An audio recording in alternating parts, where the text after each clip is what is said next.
You're looking at rare, color footage of Berlin, Germany in 1900, depicting one of the world's great cities of its time. The new 20th century Germany was fast emerging with new advancements, discoveries, and inventions in communications, increased family travel, and a higher quality of everyday German family life, spawning a new middle-class society, freed much from the strict economic and social class barriers drawn from centuries before. Germany was benefiting from the highest literacy rate in Europe at 99%. These high educational levels provided the nation with more quality scientists, engineers, chemists, skilled workers and managers for its factories, knowledgeable farmers, and professional military officers. Overall, the German people were thriving. The number of births were well beyond the number of deaths. Laws regulating working hours and working conditions were passed. Compulsory insurance against death and old age was introduced. Welfare was provided for widows and orphans. Historically, past expansive social and political revolutions in the world were always preceded by catastrophic events such as famine.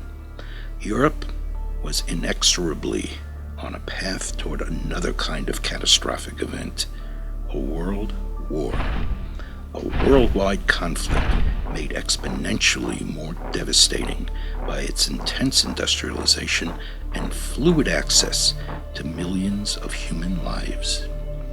Germany's defeat in World War I and its ensuing devastating depression would bring a radical political change to Germany, the likes of which the European continent had never seen happen before to a nation-state with such an advanced culture and society.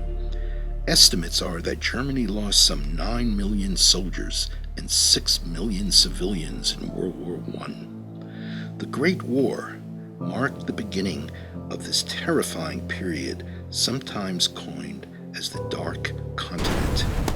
German losses were central to this wider disaster which would ensue. One needs to understand the medical, social, economic, and political dimensions of those losses. This dark world, which first emerged during World War I, now was setting the macabre stage for the rise of Hitler and Nazism. The Nazification of Germany was unquestionably the most heinous and insidiously destructive political movement the world could never have even imagined in 1900, no less have endured and survived. Hitler knew he needed a scapegoat that the German people could point to as the major cause for all their ills which contributed to their national collapse. That scapegoat was the Jews. But scapegoats are mostly used to blame the past. Now, with the advent of their racial credo, the master race, they had in the Jews the key to their future. Although total victory in World War II was front and center for the Nazis, there was no less a priority than enforcing the complete extermination of a people who played such a vital role, contributing to virtually all aspects of the fabric of German society and culture. From 1900 through the Weimar Republic years in the 1920s, German Jewish families had to a great extent successfully both assimilated and acculturated into German society. Most of these German Jewish people felt firstly as German nationals and lived their lives amongst the general population and were by and large accepted as such. Included in the Holocaust's dreadful carnage and exodus was the loss of many of Germany's greatest Jewish minds in science, medicine, and technology. Jewish intellectuals and creative professionals were among the leading figures in many areas of Weimar culture. German universities' faculties became universally open to Jewish scholars in 1918. Leading Jewish intellectuals and some university faculty included physicist Albert Einstein, sociologist Karl Mannheim, philosophers like Walter Benjamin, political theorists like Gustav Mahler, and many others. 9 German citizens were awarded Nobel Prizes during the Weimar Republic, 5 of whom were Jewish scientists, including 2 in medicine. But in no less a way was the astounding loss of untold numbers of the highly talented and versatile Jewish artists, writers, performers, and musicians. Musical performers like cabaret singer Dora Gerson and operetta star Liesl Frank, artists like Carlotta Solomon and Felix Nussbaum, diarists and poets like Anne Frank and Selma Meerbaum-Eisenger. Unfinished Lives portrays 4 of these talented artists who, still, their great works live on today in museums, music halls, universities, and libraries worldwide. They are Ernst Ludwig Kirchner, founder of the Depicted art movement of modern Expressionism; Ilse Weber, the superbly talented playwright, composer, and songstress; Erwin Schulhoff, the renowned classical and jazz composer and performer; and Selma Meerbaum-Eisenger, the extraordinarily gifted teenage poet.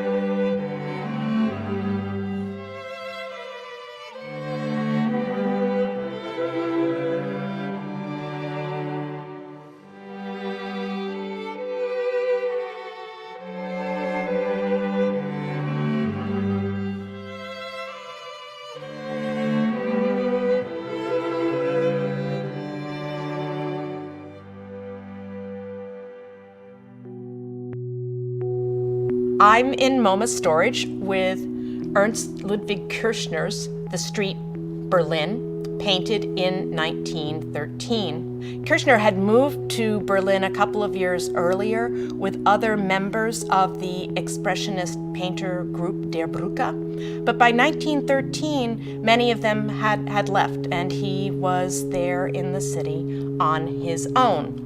This is one of a number of street scenes he painted, all characterized, as this work is, by this vivid, anti-naturalistic color, these spilling perspectives, and this very, very visible brushstroke, all hallmarks of Expressionist painting. You instantly recognize that Kirchner's subject is not the city per se. Instead, his true subject is the psychological experience of an individual in this very large, overcrowded urban metropolis. At this point, Berlin was the 3rd largest city in the world, and Kirchner clearly is responding to that in the way that he structures this composition. The figures in the very center are 2 prostitutes who for him embodied not only glamour and alienation, but the sad reality of a culture in which everything was for sale. You see them surrounded by this relatively faceless, anonymous mass, right, of these black garbed, suited men, none of whom engage them directly. These are symbolic representations of a form of urban angst that is made all the more dramatic by the way that he tilts and spills this composition out toward us. The effect is claustrophobic, I think, for us as a viewer, and is reminiscent of what it must have been like for Kirchner to experience the streets of Berlin in 1913.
This song was written by Ilse Weber in the Theresienstadt ghetto.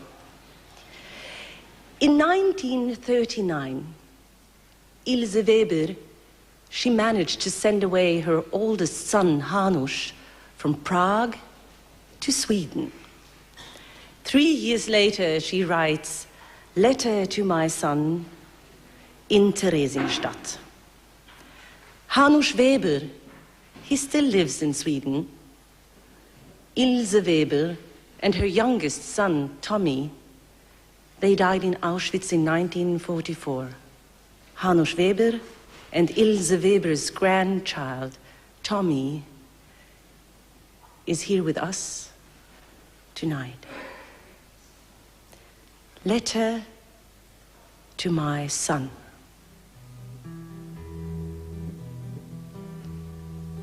My dear son, 3 years have passed today. Alone you left for a world so far away. I can see you at the station there in Prague. By the open window we say goodbye. Your brown and curly head is leading through. You cry and beg, please let me stay with you. Please let me stay at home with you. To say farewell was hard for you to take. You were so little frail and only 8. And when we had to walk home without you, I felt my heart would break in two. I've cried so much and wished that we were near. Still I'm happy that you are not here. I'm happy you are not here. An unknown woman took you as her son. She will go to heaven for what she has done. I bless her with every breath I take. Be good and love her for my sake. Life here is dismal now and full of fear. They took all that we owned and had so dear. Our house and home, everything is gone. They plundered us, nothing's left alone. They took your train set, and without remorse, even your brother's little rocking horse, even your brother's rocking horse. We couldn't keep our names, they stripped us bare and gave us numbers round our necks to wear. Marked like cattle, I bear the disgrace. If your father could live with me in this place, your brother cannot even stay with me. I am as lonely as one ever can be. I am as lonely as one can be.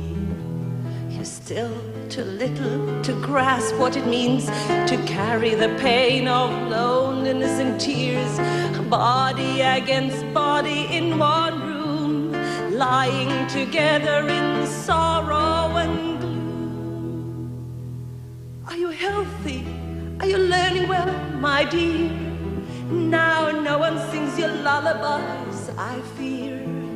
At night you're there before my eyes, and once again I feel you at my side.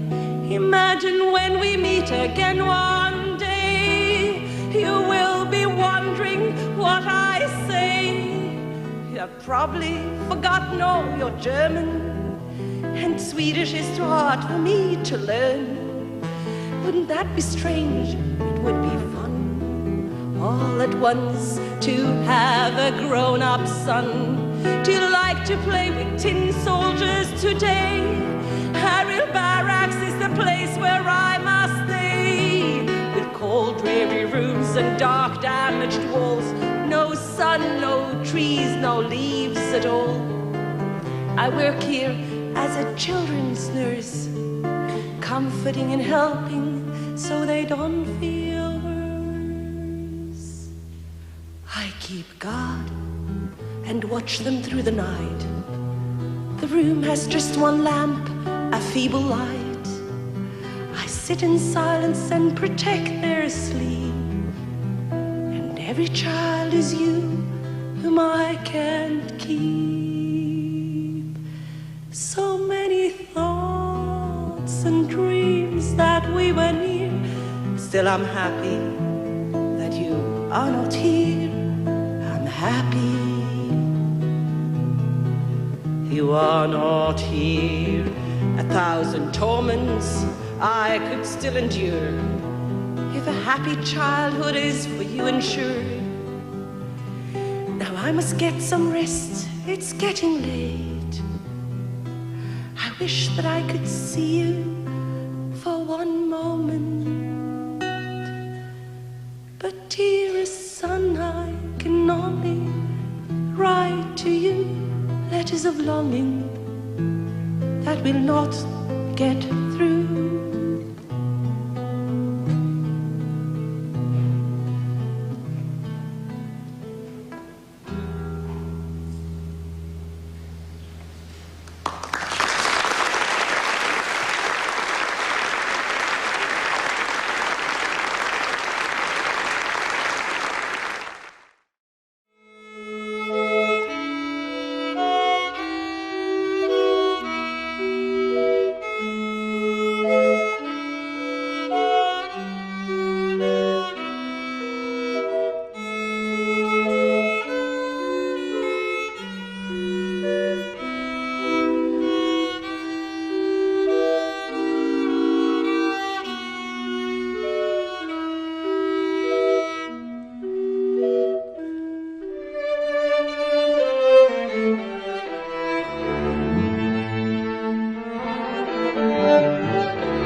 Selma was part of a gang of friends who were passionate about the world, and they were passionate about life. And for them, art and poetry and music and political engagement were all part of the same fabric.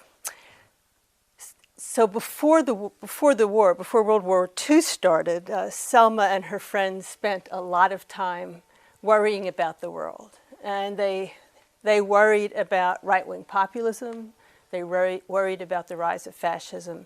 They worried about Hitler's influence. And they worried about the influence in Romania, because as Selma was growing up, beginning in the late, I would say, mid to late 30s, there was an increasing Romanian nationalist movement in Czernowitz, which was the town she came from and which was under Romanian control at that time.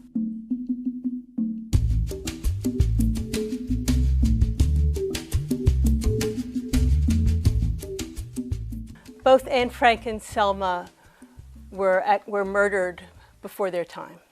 Both were young people of great talent and great possibility, who, because of their innocence when they died, are heartbreaking symbols of a world gone crazy, a world gone amok. But Selma and Anne Frank had that, I think, a similar passion for life and a concern about the world, but it was expressed in different ways. Anne Frank wrote a diary, and Selma wrote poetry. Selma's poetry talks about the two great forces that shaped her life. One was, don't forget, she wrote these poems when she was 15 to 17. One was love, and she did have an unrequited love, and that's expressed very clearly in several of the poems.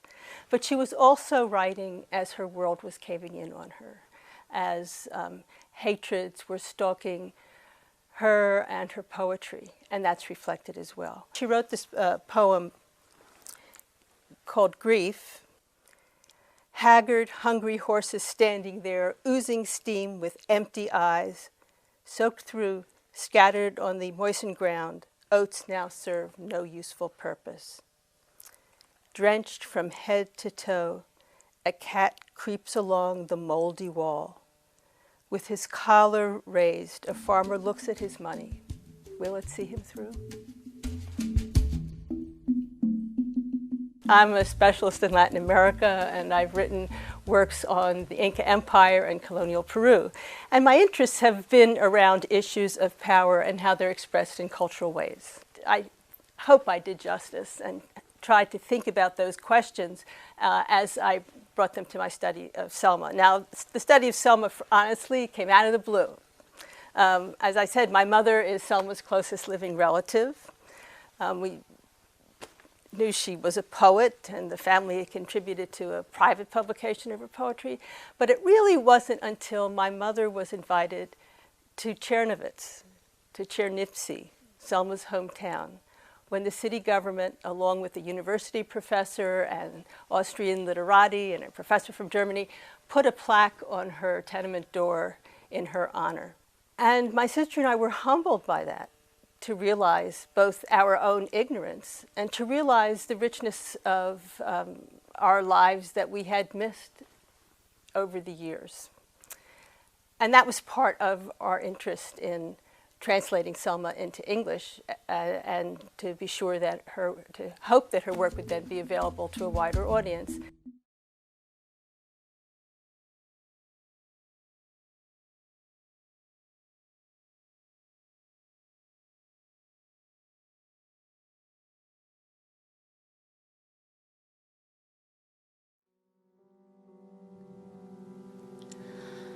Du bist so weit,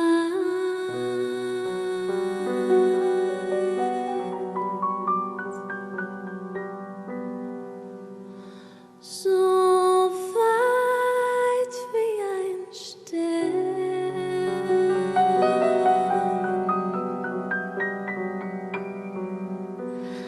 den nicht zu fassen geglaubt.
stod kai laudi susero.